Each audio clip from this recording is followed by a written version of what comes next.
Is today a day I can eat? Yay! The room went cold with that one comment. My grandson, David, was always lively and energetic, but he started hesitating to play outside. He used to be a bit chubby, but now he's slimmed down.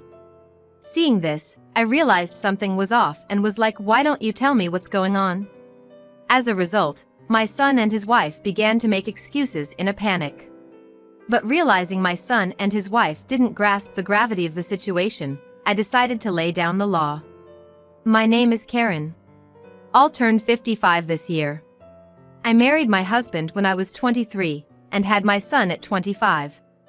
Ever since, I've been a homemaker, taking care of household chores. My son, James, is now 30. He married Lisa when he was 25, and they were soon blessed with a child. So, I have a 5-year-old grandson. My grandson's name is David. David has always loved playing outside, and whenever he came to our house, he would always run around in our yard. Whenever my son and his wife visited me, either my husband or I would always take David to the park. People say kids will be kids, and that certainly applied to David. My son and his wife would often bring David over to visit, but one day, I noticed something was off about David. He used to be enthusiastically like, I want to go play outside. Take me to the park, but for some reason, he didn't want to go out that day. When I asked like, don't you want to go outside? It's nice out and it'll be fun, he was like, but showing little interest in going out. I thought maybe he wasn't feeling well and decided not to press further. Luckily, we had lots of board games and cards that could be played indoors. These were the toys that James used to play with when he was a kid, stored in our closet, so I quickly took them out. Although David seemed happy, there were times he'd just blankly stare outside. I thought he might still want to go out and asked him like, if you're not feeling up to playing, how about a short walk to the store? David then looked at Lisa. Lisa, with a resigned expression, was like, only for a bit. At that moment, David cheered and began running around my house. He clearly wanted to go outside. I thought being stuck in a house with just adults probably wasn't much fun for him. I was about to get ready and take David out when Lisa suddenly stopped me. Hold on a sec. In Lisa's hand was sunscreen, and she began applying it to the face and limbs of David standing next to her. I've heard that UV rays can cause skin cancer, and getting sunburned hurts. I was impressed with how diligent Lisa was in this regard. After that, we headed to a store nearby, but on the way, David kept insisting that he wanted to play in the park. I was like, just for a bit, letting David play in the park. It had rained earlier that day, and the ground was muddy. David got his foot stuck in the mud. In that moment, he fell face first, his clothes completely covered in mud. Even his face was smeared with mud. I asked David like, are you okay? Any injuries? But it seemed he wasn't hurt. However, his joyful expression from earlier had turned into one of despair. Reluctantly, I took the dejected David's hand and we headed home. Seeing the muddy David, Lisa was like, what's this? I told you not to play. Karen, please stop him next time, she exclaimed in a loud voice, scolding David. I was like, hey, kids will be kids. Things like this happen from time to time. I'll make sure to wash the clothes. I tried to calm her, but she was like, that's not the point. Thanks to James intervening and calming Lisa down, the situation was diffused. However, it seemed my son and his wife had many strict rules at home. For instance, when I tried to give David some candy we had at home, Lisa was like, we're trying not to give David candies. It spoils his dinner. I understood the concern about overeating from big bags, but they even refused small individually wrapped candies. Feeling bad for David but understanding that rules differ across households, I decided not to offer him any candies. Even after that, my son and his wife did visit, but their rules felt too strict. Whenever we ate out with my son, his wife, and David, they would always choose light meals at diners. Places like barbecue joints or steak restaurants, which kids typically like, were off limits. If that's their household rule, then it can't be helped. However, from my perspective, it seemed a bit too pitiful for the child. My husband and I would sometimes talk like, don't you think they're a bit too strict? We took James to various places when he was young, didn't we? While my husband usually didn't say much, it seemed he felt the same way watching my son, his wife, and grandson. But we concluded it wasn't our place to interfere and decided to respect my son and his wife's parenting decisions. From that time, my son and his wife stopped coming to our house. Apparently, James got busier with work and couldn't make time. They used to visit once a week, so it felt like a sudden change. While we always looked forward to seeing our grandson, our son and his wife, we couldn't help but feel a tad lonely. We continued to communicate via messages, so I often received photos of my grandson. One time, something caught my attention. He seems to look more mature. David is turning 5 this year, but comparing his recent photos to the older ones, he did seem to look more grown up. They say kids grow up fast, but seeing this made me feel like he'd be an adult in no time, and I felt a bit melancholic. About 6 months had passed since my son and his wife stopped visiting. They informed us they finally got some extended time off. The idea of a dinner gathering came up. Considering their preferences, my husband and I suggested a slightly upscale traditional American restaurant.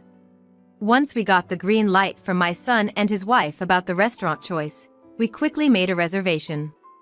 The thought of dining together after such a long time was thrilling. I was so excited that I barely slept the previous night. The next day, eager to see my son's family, I arrived 30 minutes earlier than planned.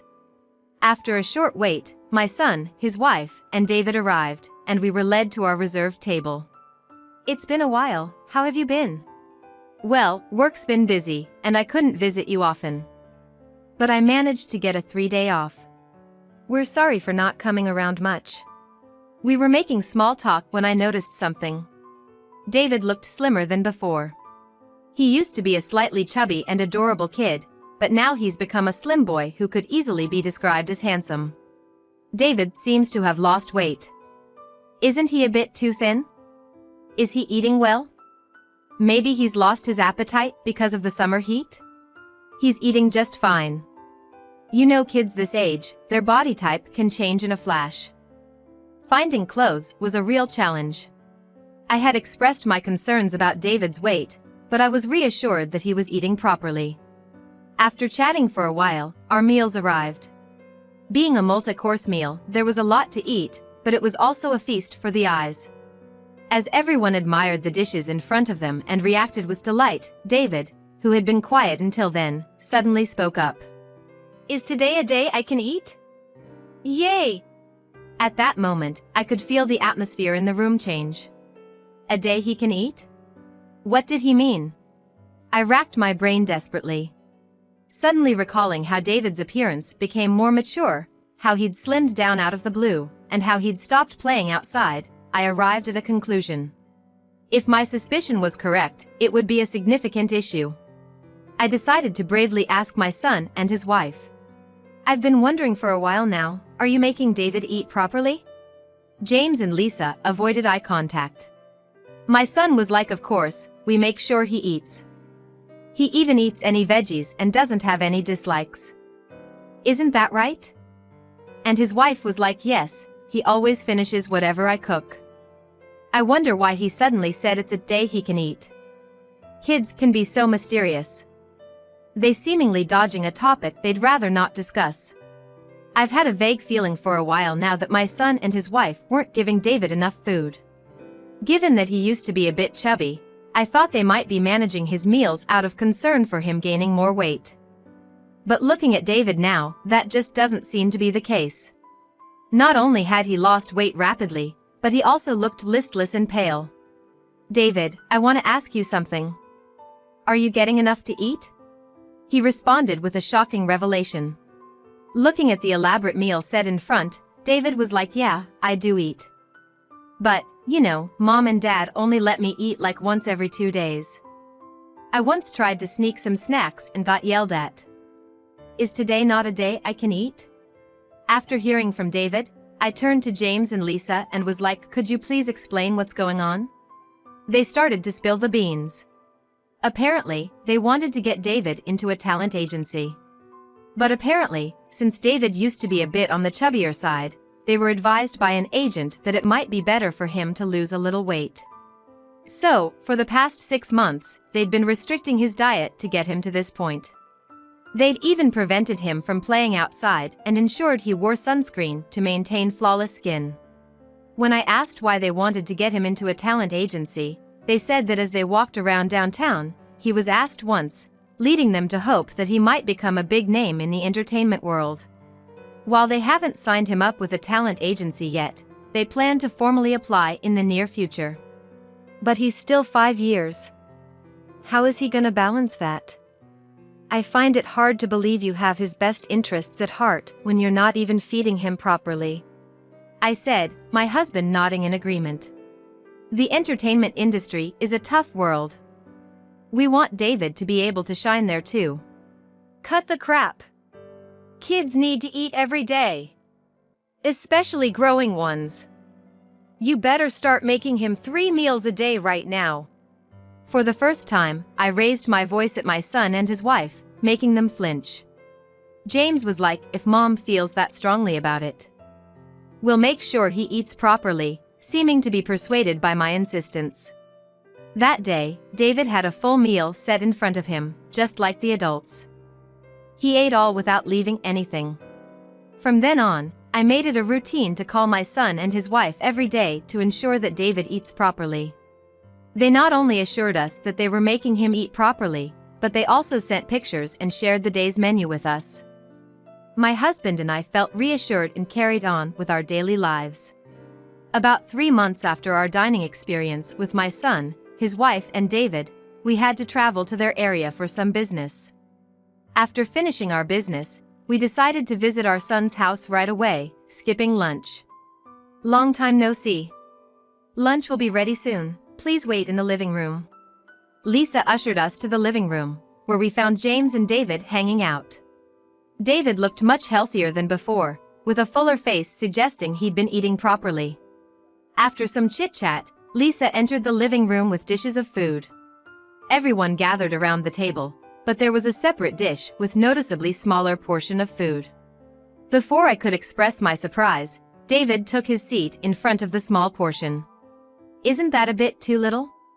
Lisa was like, it may seem so, but any more and he'd gain weight, as if there was nothing wrong. Frustrated and realizing they might not heed my words any further, I excused myself for a moment and called someone. The person mentioned it was available at the moment, so the person could come over right away. While we were enjoying the meal they had prepared for us, someone knocked at the front door. I wonder who that could be, we weren't expecting anyone. It's someone I called, I replied as I went to the door to welcome in my old acquaintance.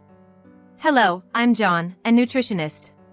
John is a friend of mine, who works as a nutritionist specializing in child nutrition. He mainly educates children about nutrition and happens to live near my son's house. John was like, are you aware of how bad it is not to make David eat enough?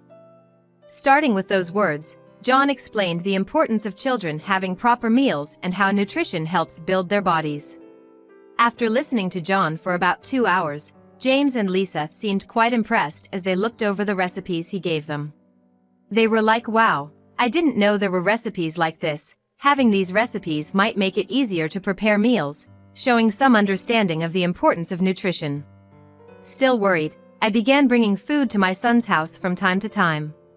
Each visit reassured me that David was being fed properly, but they still seemed keen on getting him into the entertainment industry.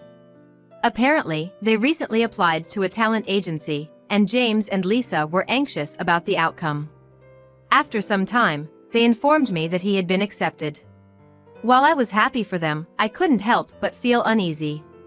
Would they really prioritize David's well-being?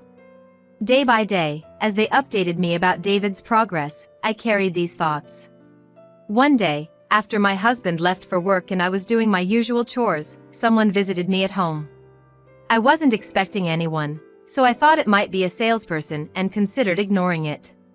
But the person kept knocking at the door. Thinking it might be an emergency, I opened the door, only to find David, crying. David! What happened? I was so taken aback by surprise, but I quickly brought David inside. I figured David's house was quite a distance from here. But my immediate concern was to calm David down. I gently rubbed his back and waited for him to stop crying. After a while, he seemed to settle down and began to explain why he had come here. David was like, when grandma is around, they feed me properly, but when you're not, they hardly feed me at all. They even threw away a candy my friend gave me. I just can't take it anymore. I thought they had understood me, but it seems they hadn't. He was put into the talent agency, but he said he really didn't want to be there. He has lessons every day, but because he's made to dance without having eaten, he feels like collapsing all the time. When the instructor sees this, they tell him to take a break, but Lisa, watching from the side, tells him not to rest. Even at home, he's shown various shows. One day, Lisa was like, "We want to style you like this, maybe cut your hair a bit shorter. Also, you've been getting a tan lately, so no going outside." Then David was like, "But I have plans to meet my friends soon." However, Lisa was like, "Cancel it. If you're thinking about your future, you'd better do as I say. If you become a famous dancer, acting would be next. We'll consider more after a small success." He wasn't even allowed to go out with his friends. Realizing there was nothing more I could do on my own, I decided to contact Child Protective Services. Although hesitant because it involved my own son, I knew I couldn't stay silent any longer. With that in mind, I quickly dialed Child Protective Services. They wanted to grasp the situation as soon as possible and said they'd visit James and Lisa's home the next day.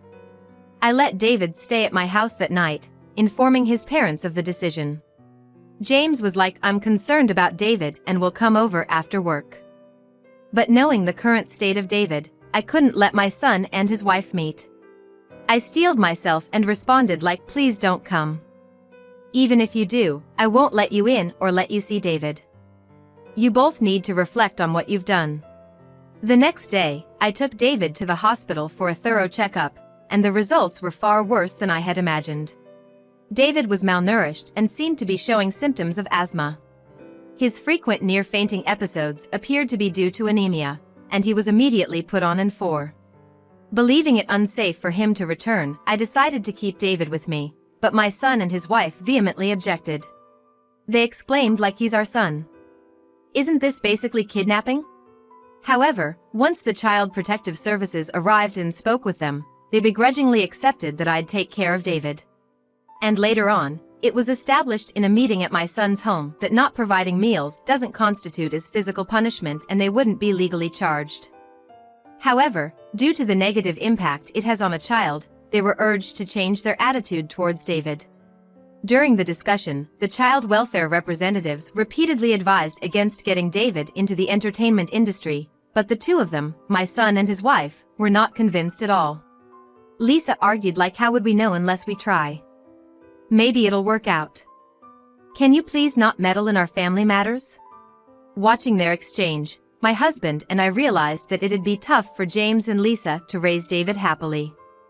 We considered adopting him. At first, they opposed, but when a lawyer got involved, they quickly changed their tune. Anticipating something like this, I had asked the lawyer, who's a friend of my husband's, to come over just in case. After adopting David, James and Lisa seemed to lose their spark. It seemed that making David a celebrity was their passion in life, and James apparently stopped going to work altogether. Lisa might have finally realized the importance of their son, expressing a desire to take David back, but it's too late now. I doubt I'll ever hand David back to them. Still, if they genuinely repented, I thought it might be good for them to see him from time to time. After all, for David, his biological parents are essential. Speaking of David, when he met his biological parents, his behavior seemed somewhat formal and distant. It's as if he recognizes them as the people who didn't take care of him, and it's unclear if he sees them as parents at all. He must have felt a significant amount of stress living in that household. If only I'd realized sooner. Such regrets whirl inside me. The adoption process had its challenges, but David officially became a part of our family. 1 month after the adoption. David is thriving. Sure, he eats more than other kids, but as long as he gets plenty of exercise, it shouldn't be an issue. He's a kid who loves playing outside, so when we give him a soccer ball or a bat, he usually joins the neighborhood kids. David has such a sociable personality. He quickly gets along with other kids. When he comes home muddy, he excitedly shares the events of his day. During the time he lived with my son and his wife, perhaps due to stress, he started speaking less and less.